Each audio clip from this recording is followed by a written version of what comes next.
My name is Joe Peroni, and this is the Rise Above Project. I'm recording this on New Year's Day, so I thought it would make sense to have a show and talk about resolutions, because I know everybody seems to want to make resolutions at this time of year. So my first question of the day is, what's the difference between a resolution and being resolute? Here's the answer. A resolution is a noun, which that means it's a thing, whereas being resolute is a verb, meaning that it's an action.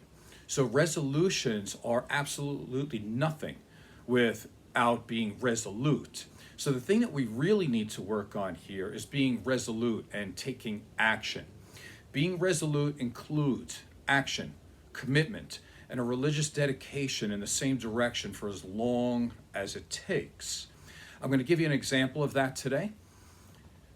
One of the examples I want to give, or probably the only example I'm going to give, is what it took for me to be a therapist. And you can use this type of example in your own life, because I know there's a lot of people out there, especially younger people, and they are thinking about going to school, or somebody else is in a different position where they're thinking about maybe changing careers. They're in a certain situation where they might need more education. And it's coming up more and more that it seems like a lot of people are afraid of taking out a student loan. And so that's one of the first questions I think we should have. Because if you can answer that question, is it okay to take out a student loan to further your education? That you need to answer that. Because if you're on the fence and you're thinking, well, I don't really want to have to pay back, I don't want to have to owe anybody, I don't want to be in debt, you're really not going to be resolute. You can make the resolution that says, I'd really like to get an education, or I'd really like to try to be better at my job, or to be more valuable in the world so I can get a better job. I'll try. There is no try, right? It's either you're going to do it or you're not going to do it. And if you run into a lot of difficulty, you are not going to be resolute if you're not 100% sure of what you want. So real quick, I know it's different for everybody out there, so I don't have the answer for everyone. Should you take out a student loan? Here's just a position or a thought to consider. Here's how I looked at it way back. Number one, we have a student loan that you could take out that you're going to need to owe on it. You're going to have to pay it back. You can't get out of that one. You can't declare bankruptcy on a student loan.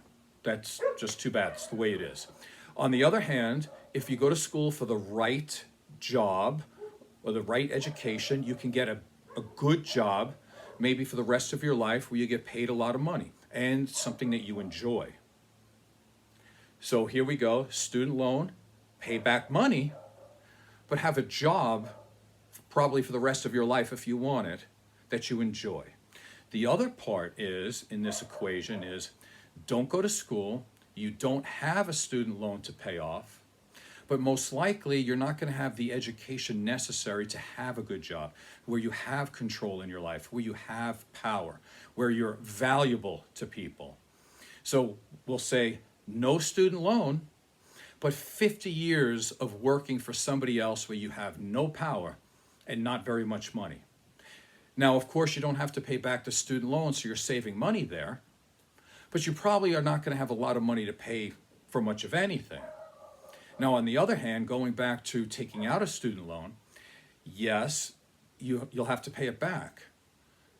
But, of course, you can bargain with the government, and you can make this pretty low payment over a long period of time. In my opinion, what I've done in my life is I would much rather pay back a student loan, but do a job and go to a job every day that I love, where I have some power and there's upward mobility. Again, your choice. But you have to really care about this, and you really have to be, again, wanting to do something and really understand the positives and negatives in your life. So let me give you a little bit of a rundown of what it took for me to be a therapist. This can also be a cautionary tale if you want to be a therapist, or you can extrapolate this to any other job you want, because it wasn't an easy road. The first part was, you're going to need a 4-year degree. So you want your Bachelor of Science. So that's what I did. I went to school for that. However, I didn't have a lot of money back then, and yes, student loans were a problem for me, and I was afraid to pay it back.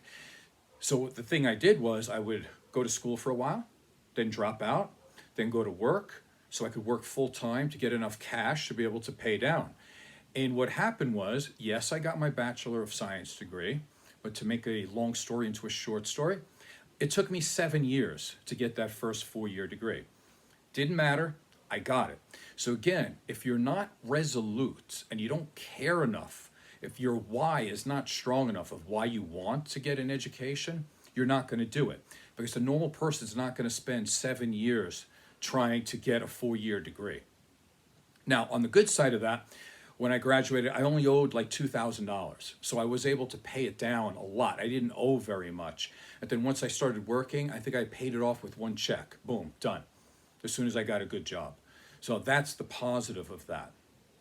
So after that, what did I do? Well, I used my degree. I was an exercise specialist. I went into personal training. Here's where it gets a little bit tricky. After all of that work, all of that money, all of that time, the question could become, did I need an education to be a personal trainer for all those years? I started in the 80s, but I moved to Las Vegas in 1990. And so I was working through many years, over 20 years as a personal trainer. In the beginning, I did need a degree to get into certain places. That was in New York. In Las Vegas, I found out that pretty much all you need is a tan, look good in a tank top, maybe at the time spandex you could wear, and that's about it. You didn't need anything in Las Vegas. So it was kind of strange. And again, I justified my education because I might need it later in the future. This is going to come up in our conversation here. So I worked for a very long time, was very successful as a personal trainer. Let's fast forward till about 2007 when the recession started to hit. Now you're going to hear people tell you it's 2008. Business people that actually lived through it will tell you we knew this way before. It was definitely in 2007, then it really tanked in 2008.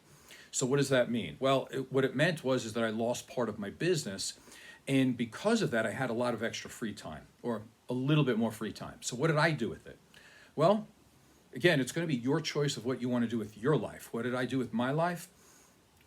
I figured, well, I'm going to invest in myself. That's what I did.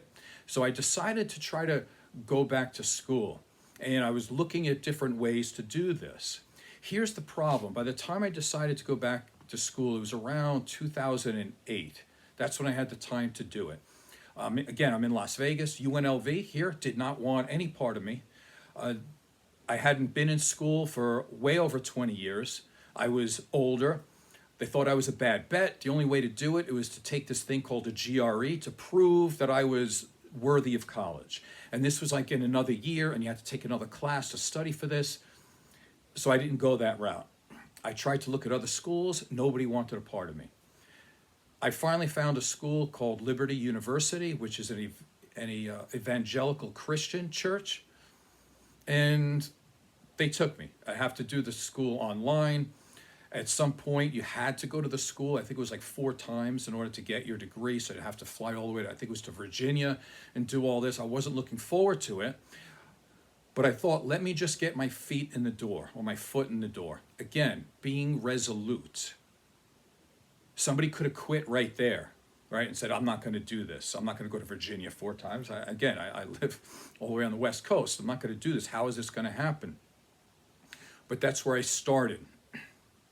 Now, I took a few classes there, and my GPA was 4.0. What I did with that was I took it to a different college, the University of Phoenix, because I could actually attend that school. And they decided to take me, because now all of a sudden I was a good bet and I could go to college. Again, I earned my way. They took some of my credits, but not all of my credits. So again, I had to spend more money than usual and more time than usual, because what I did with the University of Phoenix was get into a 2-year graduate program that they said was 2 years. Now, it's not a 2-year program, because the 2 years takes up just the schooling part of it.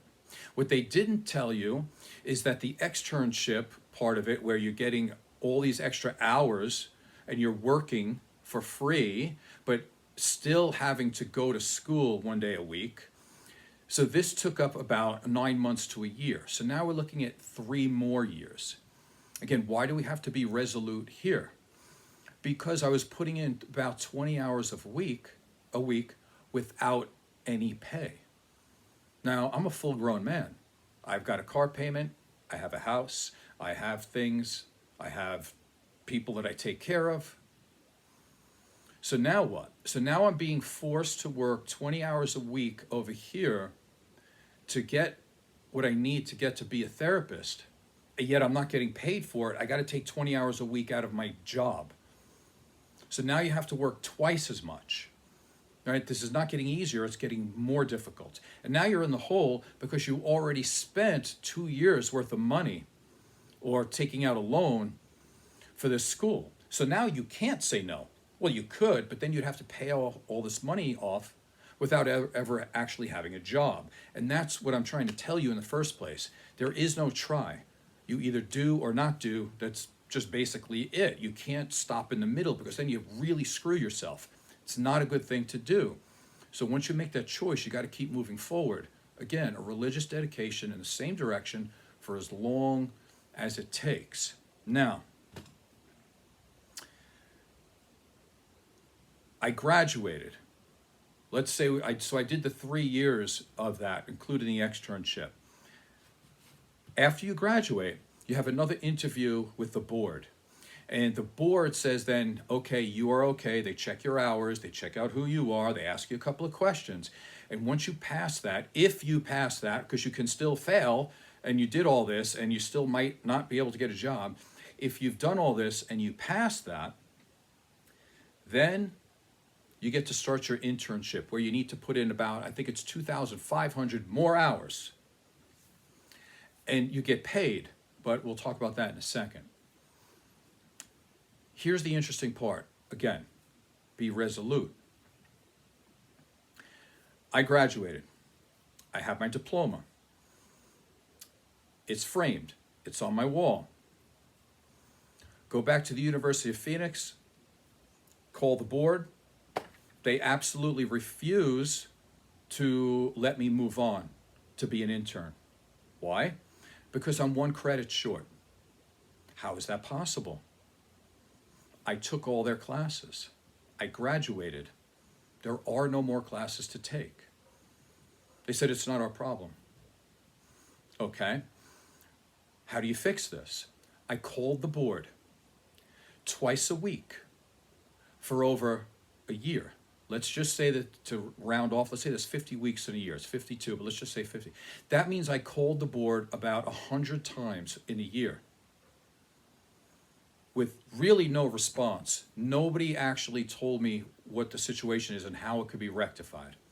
They said, oh, the board is looking at this paperwork in the next 3 months, in the next 3 months, in the next 3 months. So I had to wait. Meanwhile, the people that I graduated with had started their careers.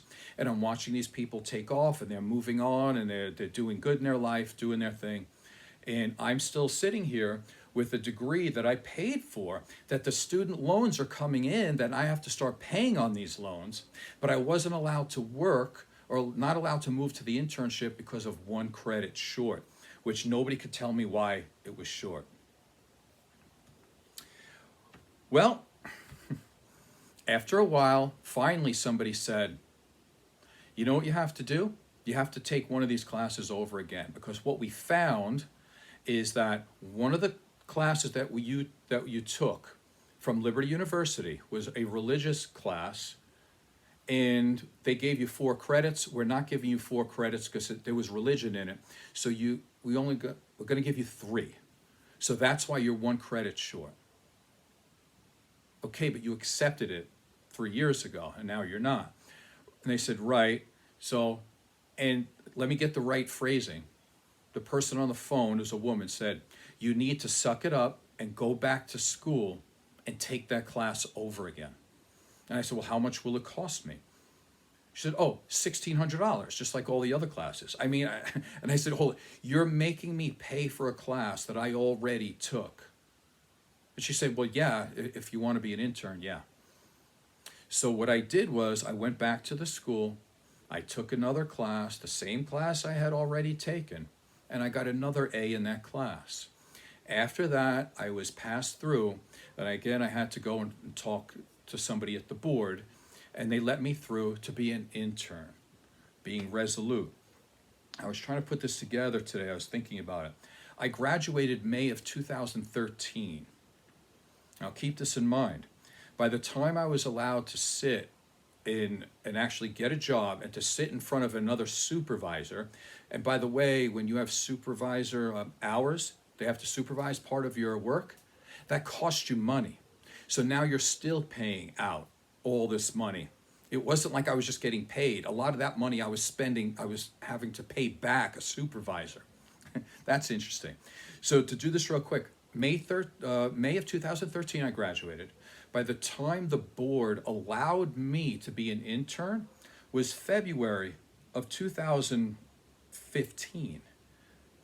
So do the math on how long I was out of a job, not as a personal trainer, but out of a job of trying to seek my next job as a therapist.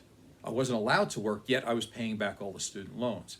But again, I would be a complete failure if I did not follow through, because now I'm paying back everything, but not having a job. The internship. You're looking at about, now there are some people that could work 40 hours during the internship. They can do that because for a lot of these, let's say younger people, to get paid $25 an hour is a lot for them. But again, I'm a full-grown man. I have got full-grown responsibilities. $25 an hour, I would lose my house. So I can't work 40 hours a week doing that. It would not make sense. I would be basically homeless.